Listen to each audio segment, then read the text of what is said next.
आज आम बनैबा मटन करी।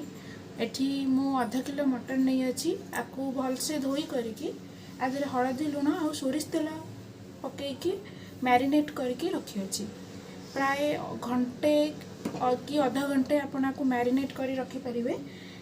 एथि जो आपणकर जो मटन टी अच्छी सी बहुत सॉफ्ट रही है।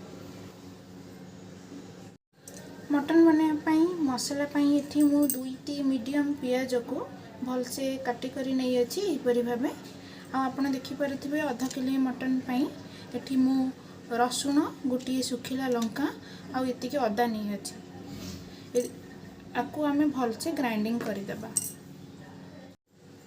आम मसला एवं भलसे ग्राइंडिंग हो जापरी भाव आप भलसे ग्राइंडिंग करने